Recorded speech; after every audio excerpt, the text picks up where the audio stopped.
بسم الله الرحمن الرحيم السلام عليك يا أبا عبد الله السلام عليك يا ابن رسول الله السلام عليك يا خيرة الله وابن خيرته السلام عليك يا ابن أمير المؤمنين وابن سيد الوصيين السلام عليك يا ابن فاطمة سيدة نساء العالمين السلام عليك يا ثار الله وابن ثاره والوتر الموتور السلام عليك وعلى الأرواح التي حلت بفنائك عليكم مني جميعا سلام الله أبدا ما بقيت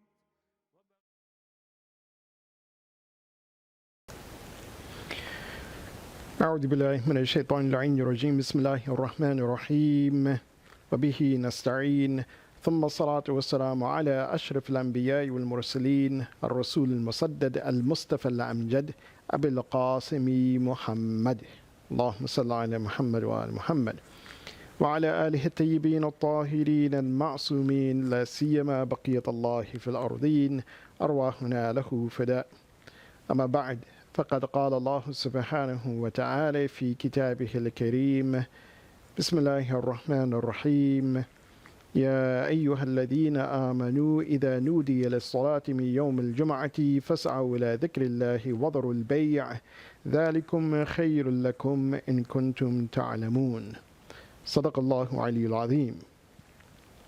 Assalamu alaikum wa rahmatullahi wa barakatuh and Jummah Mubarak. I also give my condolences to each and every one of you on the occasion which we are commemorating in these days, and that is the aftermath of Karbala, the aftermath of the Shahadat of Imam Hussein, his companions Ahlul Bayt alayhim salatu wasalam. It is the moment in which Imam Zain al-Abidin, the women and children of the Ahlul Bayt, they were imprisoned and held captive in Kufa and then in Damascus by Yazid. In light of this, I want to give one of the beautiful traditions that we have from Imam Ali ibn Hussein alayhi salatu wasalam, Imam Zain al-Abidin, where he describes the mu'min, the believer, in various verses of the Quran. We have Allah subhanahu wa ta'ala where he calls out to the believers, Ya ayyuhalladhina amanu. So those individuals who believe. Imam Zain al-Abidin, he expresses that there are 5 traits, 5 characteristics of a believer. He says, Alamatul mu'min khams. So these are 5 traits and characteristics as explained by Imam Zain al-Abidin. The first of them is al-wara'. Al-wara'u fil khalwa, for a person to be godly and God-fearing, or to be righteous in solitude, when that individual is alone or by himself or herself. In fact, to have this wara', the state of wara', to be conscious of God, to be, in a sense, some also translate it as being God-fearing.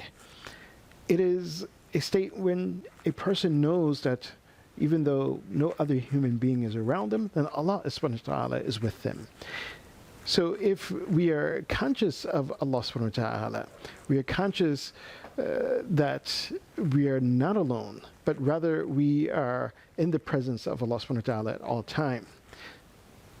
So we should take that moment of khalwa to remember Allah subhanahu wa ta'ala, to reflect upon our relationship with Allah subhanahu wa ta'ala, to engage in prayer.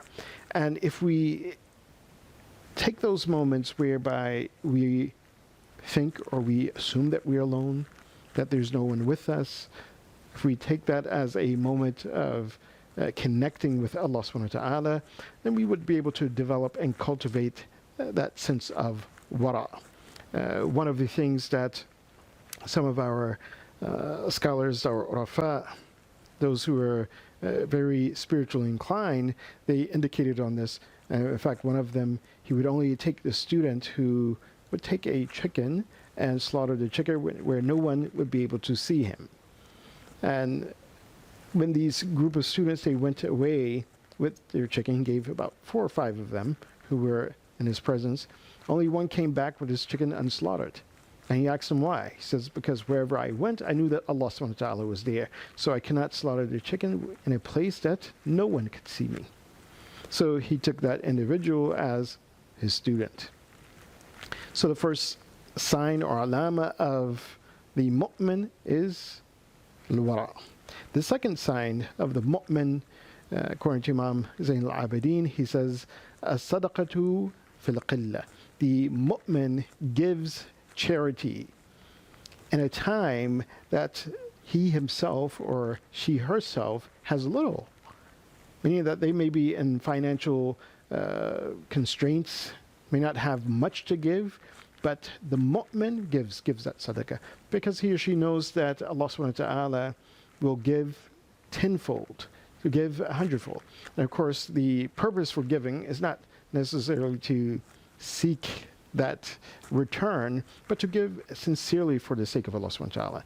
To give, as this is something that has always been encouraged in the Quran itself and also in the Sirat of Rasulullah sallallahu alayhi wa sallam. One of the beautiful stories in the life of the Prophet, when one person came to him, one Bedouin came to the Prophet of Allah sallallahu alayhi wa sallam. He asked the Prophet of Allah, he says, give me something, an action, that if I do this action, that I will gain paradise.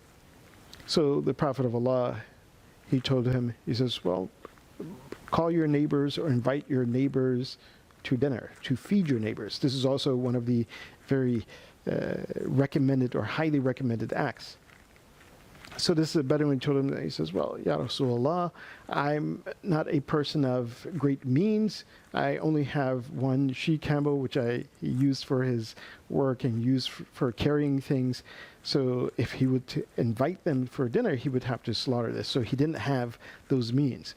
So the Prophet of Allah sallallahu alaihi wasallam told him, he says, well, what you should do then is that you should milk the camel. So when the camel produces milk, it was a she-camel, you milk the camel and then give the milk to your neighbors. So if you do this, this is also a sadaqah. So even though this Bedouin, he didn't have much, he was in a state of qillah. So he says, even at that point, to give. And in some of the riwayat as well, and recommendations of Rasulullah sallallahu alaihi wasallam, is that even if you give water, this is also one of the best sadaqah and charities that you can give, to give someone water. So the second quality is to give charity even though one may not have a lot. The third alama or a sign of the mu'min, according to Imam Zayn al-Abidin alayhi wasallam, he says, as-sabru 'inda al-musiba. To be patient when a person is faced with difficulties, when a person is faced with calamities. So to be patient in that time is a virtue in and of itself, but it is also a sign of the mu'min. And this is one of the qualities that we see in Imam Zayn al-Abidin alayhi wasallam himself in the aftermath of Karbala, after all of the men had been shaheed except for himself because he was ill. He was not able to go out onto the battlefield to fight against the army of Yazid ibn Ziyad. And throughout that journey to Kufa and to Damascus, the Imam, he remained patient. When we look at this quality of patience, especially in a time of musibah, one thing we should realize is that, yes, all of us, we will have our tests. We will have difficult moments in our life. But when we have those difficult moments, we should not wrap ourselves in a blanket of sadness. We should not overthink our difficulties and think that, well, there's no way out of this, or that this is the most difficult situation. In fact, when we mourn the tragedy of Karbala, in fact, when we mourn all of the tragedies of Ahlul Bayt, but particularly and specifically the tragedy of Karbala, we should understand that whatever difficulty that we're going through is nothing like the tragedy and the musibah of Abu Abdullah Hussein alayhi salatu wasalam. And we see this also in the Sirat of Ahlul Bayt. Imam Hassan al-Mujtaba alayhi salatu wasalam, that even when he was upon his deathbed, he was dying, and at one moment Imam Hussein entered into the room where Imam Hassan was, alayhi salatu wasalam, and Imam Hussein began to cry. Imam Hassan al-Mujtaba looked at Imam Hussein and also began to cry. He says, Ya Abu Abdullah, he says, you're crying for me? Why are you crying for me? Because La yawm ka yawmaka ya Abu Abdullah, that there's no day can be compared to your day, Ya Abu Abdullah.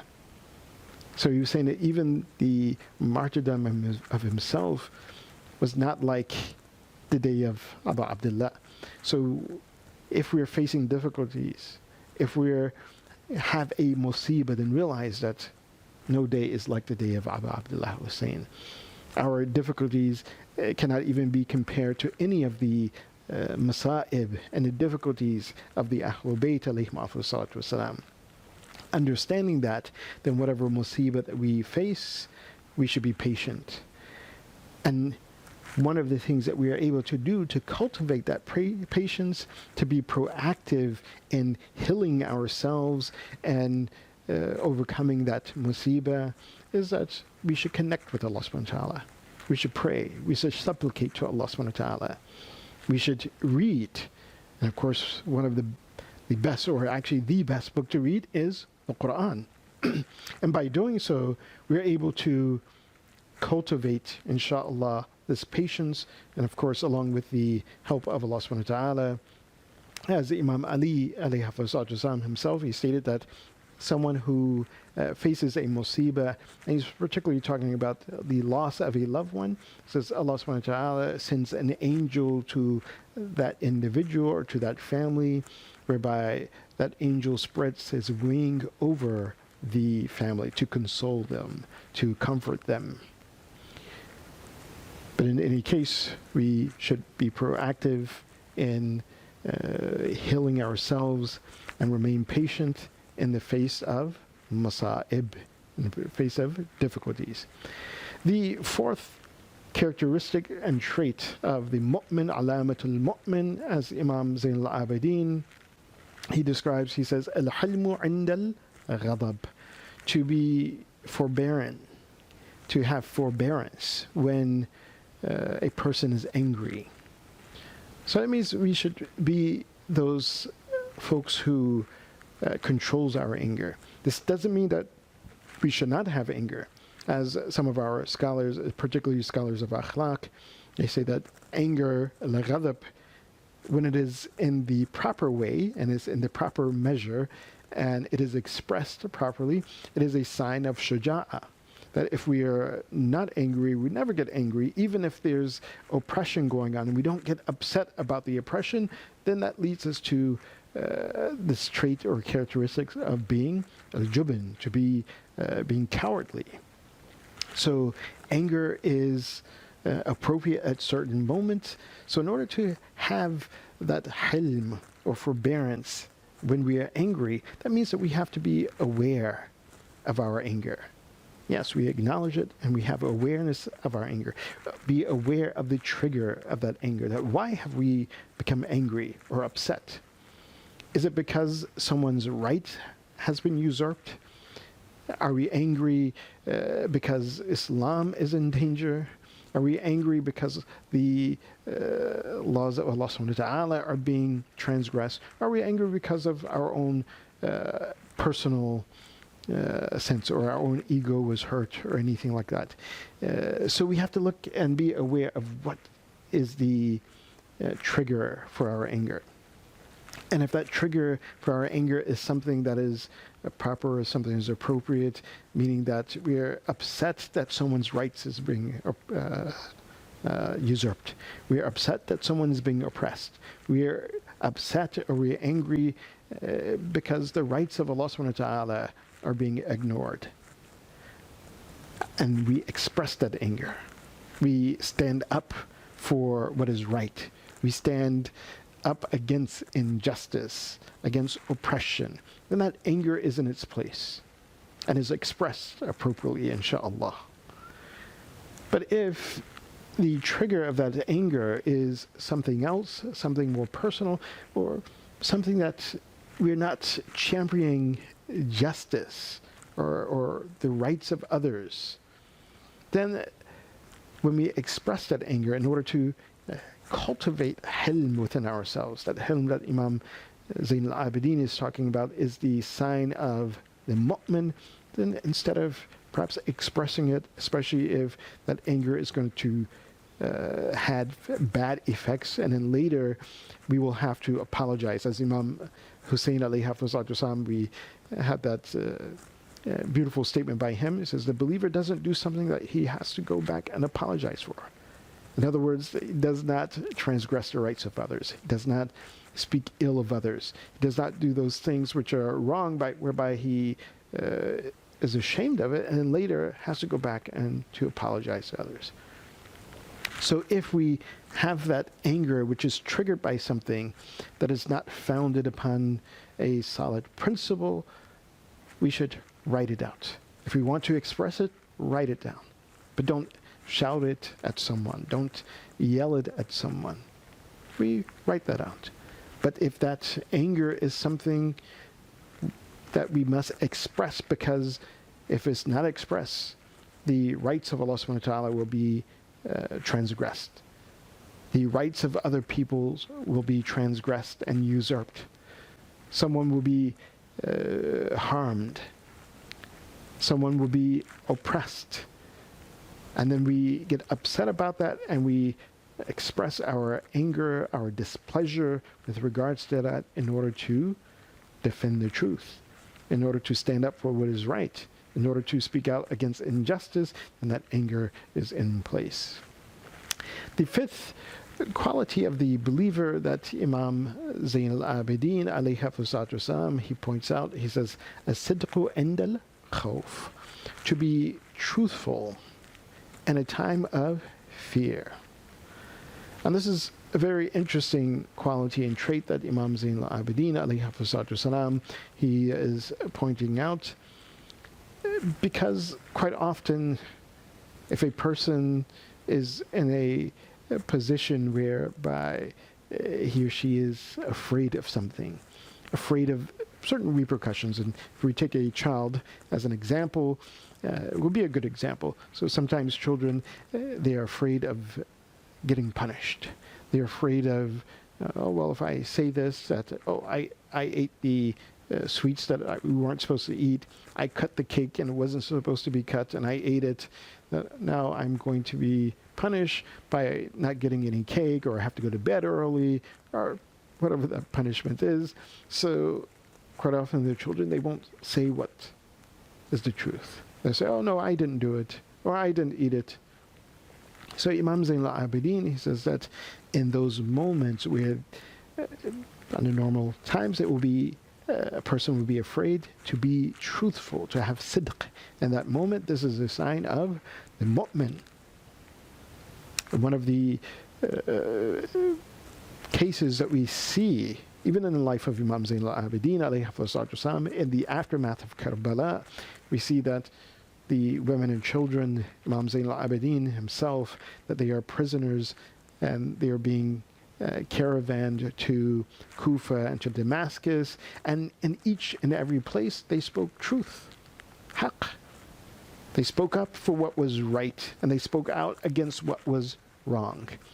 And of course, because they are individuals who have shuja'ah, that they are brave, they spoke out.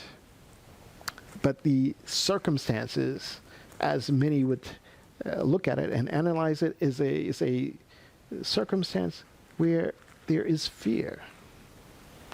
Because the killing of people who were speaking up and speaking out did not end simply in Karbala. There were folks who, when they saw what was happening to the Ahlul Bayt, alayhim afsalatu wasalam, they spoke out as well. And Ibn Ziyad, Yazid, they had these individuals killed, eliminated, because they didn't want them to speak up.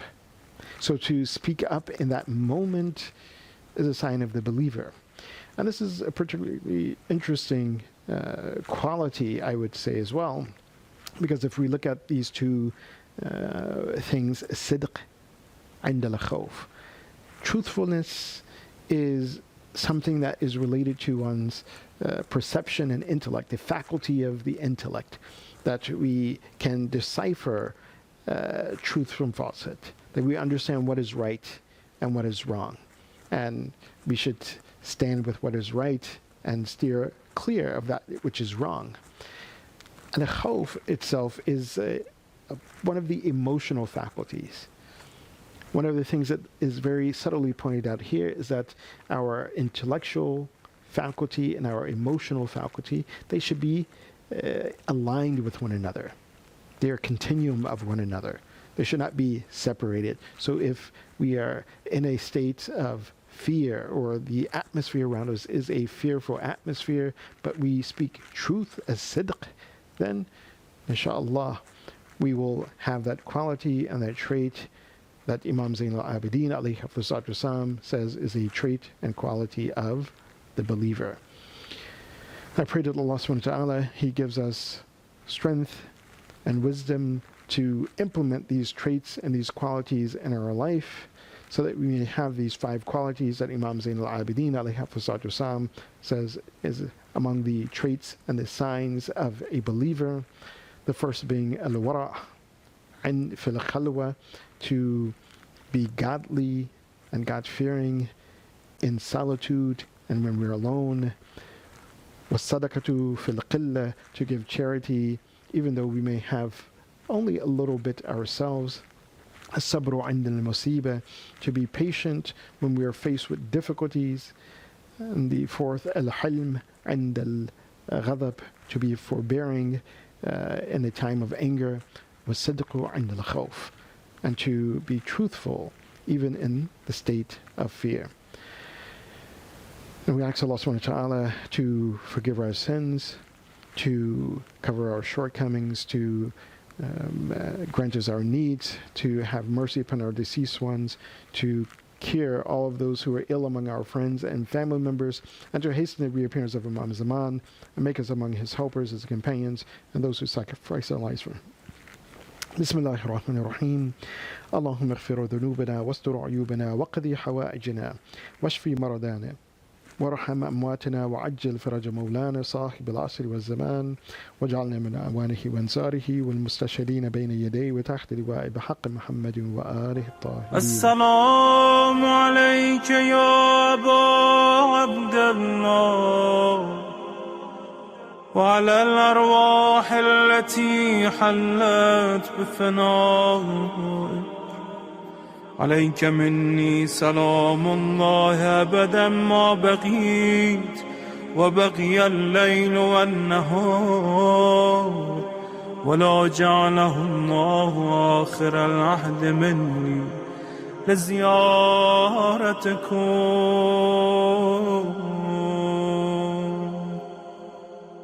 السلام على الحسين وعلى علي بن الحسين وعلى أولاد الحسين وعلى أصحاب الحسين.